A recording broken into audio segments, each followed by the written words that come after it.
मेरे पीछे आसमान में आप देख रहे होंगे आंधी है, काले घने बादल छाए हुए हैं। इसी प्रकार से सरदार शहर की राजनीति में भी अनिश्चितताओं के बादल है वो गहराए हुए हैं। जहां एक को राजकरण चौधरी है जो कि पूरी तरीके से आत्मविश्वास से लवरेज नज़र आ रहे हैं, वहीं दूसरी ओर अनिल शर्मा खेमा है। उनके पास भी पाने के लिए बहुत कुछ है, खोने के लिए कुछ भी नहीं है। वहीं दूसरे वो 14 पार्षद भी हैं जिनमें अब तक ये ललक दिखाई दे रही है कि किसी प्रकार से राजकरण जी को हटाया जाए। 14 के 14 पार्षद हैं वो अपनी ओर से प्रयास कर रहे हैं, लेकिन अब हमें जो जानकारी मिल रही है उसके अनुसार कुछ पार्षद उनमें से भी छिटक गए हैं। कुछ पार्षद अब राजकरण चौधरी के संपर्क में है। पुख्ता सूत्रों से ये जानकारी है कि राजकरण चौधरी के पास अब संख्या बल की दृष्टि से गिनती है वो पूरी होती हुई दिखाई दे रही है, और कुछ ही दिनों के अंदर अंदर ये खबर आप तक पहुँच जाएगी कि तो ज़िला कलेक्टर हैं, जो ज़िले के कप्तान हैं, उन्होंने अब कॉल दे दी है। पूरी तरीके से विश्वास प्रस्ताव को लेकर प्रक्रिया वो शुरू कर दी है। अब ये बहुत दिन दूर नहीं जब सरदार शहर की तस्वीर जो है अनिश्चितताओं की वो साफ़ हो जाएगी। वहीं हमारे पास पूरी लिस्ट है। हम उस लिस्ट में बताएंगे कि आखिर आज के समय में कौन सा पार्षद कहाँ खड़ा है, क्योंकि 30 मई का दिन था जिस दिन कुल 44 पार्षदों ने लिखित में साइन दी करके ये जानकारी दी थी। अविश्वास प्रस्ताव है वो जिला कलेक्टर के सामने रखा था, जिनमें 34 पार्षद माफ़ कीजिए 30 पार्षद कांग्रेस के थे और 14 पार्षद भाजपा खेमे के थे, जो कि राजकरण चौधरी से बागी होकर क्या कह सकते हैं कि पार्टी से बागी होकर अविश्वास प्रस्ताव है वो रखा। वहीं अब स्थिति है वो एकदम पलट गई है। सबसे पहले हमारे सूत्र बताते हैं कि सबसे पहले राजकरण चौधरी ने ही बाड़ेबंदी की, क्योंकि उनके पास संभवतः संख्या बल हो गया होगा। इसके चलते सबसे पहले राजकरण चौधरी ने बाड़ेबंदी की, एक कदम पहले रखते हुए। वहीं जब तक कांग्रेस को पता चला तब तक देर हो चुकी थी। अब कांग्रेस ने भी बताया जा रहा है कि आज सुबह रविवार की सुबह उन्होंने बाड़ेबंदी की। हालांकि वो शनिवार को ही बाड़ेबंदी कर लेना चाहते थे, लेकिन कहीं ना कहीं दिन शनिवार का था, ऐसे में उन्होंने आज रविवार का दिन चुना। इसका एक वीडियो भी जारी किया है, जिसमें हालांकि वो साफ नहीं हो रहा है, लेकिन एक वीडियो है जिसके अंदर जो मौजूदा अध्यक्ष है जितेंद्र राजी वो गाड़ी चलाते हुए दिखाई दे रहे हैं। हालांकि इसके सांकेतिक अर्थ निकाल सकते हैं, वैसे इसमें राजनीतिक को इसको नहीं जोड़ेंगे, लेकिन सांकेतिक अर्थ उसके यही है। लेकिन ये हमें पूरी सूत्रों से जानकारी कि कुछ पार्षदों को छोड़कर कांग्रेस के जो एकदम विश्वसनीय पार्षद है उनको छोड़कर जो अन्य पार्षद है उनको दूसरी जगह शिफ्ट कर दिया गया है। हालांकि जो कांग्रेस के एक कह सकते हैं अनिल शर्मा के बेहद करीबी नेता है ताराचंद सैनी, जो कि सोशल मीडिया पर भी काफ़ी एक्टिव रहते हैं, उन्होंने एक सोशल मीडिया पर पोस्ट भी डाली। उन्होंने उसमें कहा है कि हमारा 30 पार्षदों का चिंतन शिविर है वो चल रहा है। हालांकि वो इस बात से वो ध्यान भटकाना चाहते हैं कि हमारा किसी भी प्रकार से कोई बाड़ेबंदी नहीं है, लेकिन वो अपने इस बाड़ेबंदी को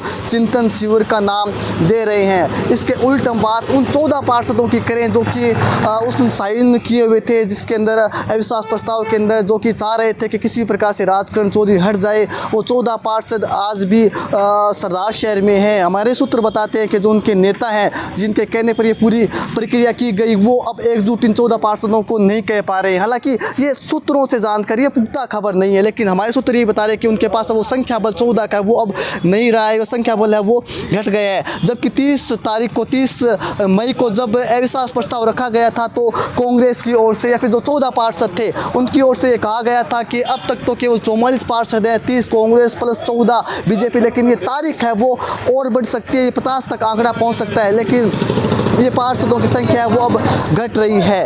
कांग्रेस ने अपने पार्षदों को एकजुट कर रखा है, वो बाड़ेबंदी में जा चुके हैं, जबकि राजकरण चौधरी खेमा है वो भी पार्षदों की बाड़ेबंदी है वो कर चुके हैं। हालांकि राजकरण चौधरी खेमे से पार्षदों की संख्या बल है वो हमारे सामने नहीं आ पाया। हालांकि हमने कोशिश की है, कोशिश कर रहे हैं कि वो संख्या बल भी आ जाए कि आज के समय में राजकरण चौधरी के पास कितने पार्षद हैं, ये संख्या बल आ जाए, लेकिन अभी तक वो संख्या बल हमारे पास नहीं आया है। लेकिन जिस प्रकार से जो 14 पार्षद भाजपा के थे वो अडिग थे, कह रहे थे कि लगातार या तो इस्तीफ़ा ले लीजिए या इस्तीफ़ा दे दीजिए, लेकिन आज हमें सूत्रों से जानकारी मिल रही कि जैसे ही राजेंद्र राठौड़ ने कमान अपने हाथों में ली, उसी के साथ ही वो पार्षद है उनमें से कई पार्षदों में वो सेंध लगाने में कामयाब हो गए, क्योंकि राजेंद्र राठौड़ है वो बड़े कट के नेता, उनकी बात को कोई टाल भी नहीं सकता। एन केन प्रकारेण साम दाम दंड भेद सभी का वो उपयोग जानते हैं। उन्होंने तो काफ़ी सरकारें देखी है, सारी काफ़ी सरकारें बनाई, तो ये उनके लिए कोई बहुत बड़ी या टेढ़ी खीर नहीं थी, उनके लिए बहुत छोटा काम था।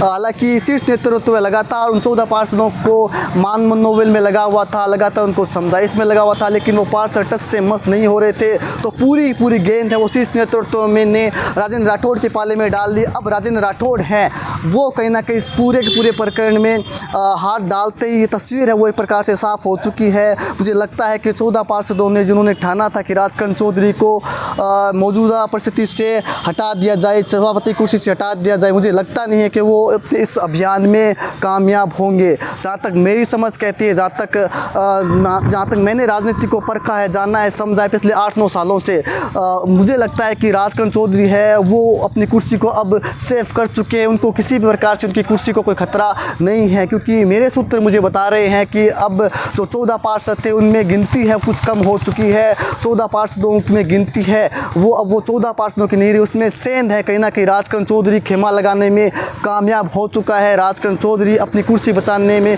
कामयाब होते हुए दिखाई दे रहे हैं। कुछ ही दिनों के अंदर जिला कलेक्टर भी तारीखों की घोषणा वो कर सकते हैं। इसके पीछे मोटा कारण यही है कि सत्ता पक्ष जहाँ होता है वहाँ कहीं ना कहीं एक पलड़ा है उस का भारी हो जाता है सोते। ऐसे में मुझे लगता है कि सत्ता पक्ष राजकरण चौधरी के साथ था, जिसका फ़ायदा राजकरण चौधरी को मिल रहा है। इसके अलावा वृद्ध हस्त है वो राजेंद्र राठौड़ का राजकरण चौधरी के सर पर है, तो इसका फ़ायदा भी कहीं ना कहीं राजकरण चौधरी को मिलेगा। और जो 14 पार्षद हैं उनमें अब है वो सेंध लग चुकी है, क्योंकि मुझे जानकारी मिली कि जो 14 पार्षद हैं उनको एकजुट है, उनके नेता नहीं कर पा रहे। जो एक नेता जो उनको एकजुट किए हुए थे, जिसका नेतृत्व वो कर रहे थे, पर्दे के पीछे से पूरे प्लानिंग कर रहे थे, पूरे जो पर्दे के पीछे से पूरे पार्षदों को जो गाइड कर रहे थे, वो अब उन सभी पार्षदों को एकजुट नहीं कर पा रहे हैं। उनकी ओर से कोशिश की जा रही है, इसीलिए शायद बाड़ाबंदी उन पार्षदों की नहीं हुई है, वरना अब तक बाड़ाबंदी हो जानी चाहिए थी। राजकरण चौधरी है उन्होंने सबसे पहले, जहाँ तक मेरी जानकारी है, उन्होंने सबसे पहले बाड़ीबंदी कर ली थी, क्योंकि उनको पता था कि अब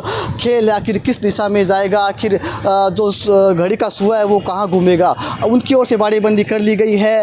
इसके अलावा कांग्रेस खेमे की ओर से भी बाड़ेबंदी कर ली गई है। कांग्रेस के लिए पाने को बहुत कुछ है, खोने के लिए कुछ भी नहीं है। दूसरी ओर राजकरण चौधरी यदि सभापति बने रहते तो निश्चित रूप से राजकरण चौधरी का भी ये कहीं ना कहीं एक मास्टर स्ट्रोक होगा, और राजकरण चौधरी एक बार फिर से ताकत के साथ वो नज़र आएंगे, दोगुनी ताकत के साथ नज़र आएंगे और अपने अभियान को फिर से जारी रखेंगे, जहाँ तक मुझे लगता है। क्योंकि 2 बार कोशिशें हुई है राजकरण चौधरी को हटाने की, और हर बार उनको, माफ़ कीजिएगा, दूसरी बार कोशिश हो रही है राजकरण जी को हटाने की। मुझे लगता है कि दूसरी बार भी जो विपक्षी खेमा है उसको मुँह की खानी पड़ेगी। वहीं दूसरी ओर अनिल शर्मा के नेतृत्व में उनके 30 के 30 पार्षद हैं, वो सुरक्षित है, वो कैंपेनिंग कर रहे हैं, किसी प्रकार को वहाँ कोई दिक्कत नहीं है। हालांकि राजकरण चौधरी खेमा तो यहाँ तक कहता है कि उस 30 पार्षदों की लिस्ट में भी हम सेंध लगाएंगे, उनके पार्षद भी, उनमें से भी यदि किसी की अंतरात्मा जाग जाए तो कुछ ऐसी शौक नहीं होगी, क्योंकि ये राजनीति में सब चलता है। हमने देखा था कि जब पहली बार सभापति राजकरण चौधरी बने थे तब बीजेपी का ही एक पार्षद की अंतरात्मा जग गई थी। उस समय मैंने स्वयं ने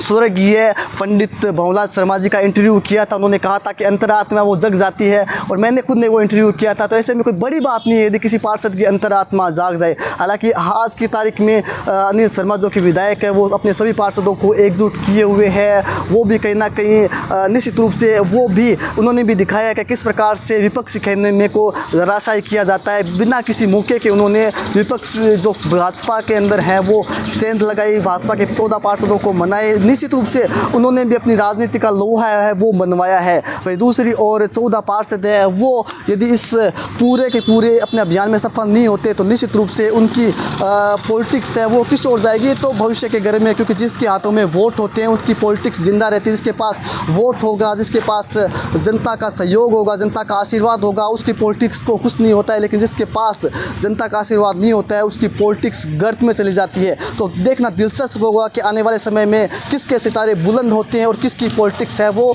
चांद पर जाती है।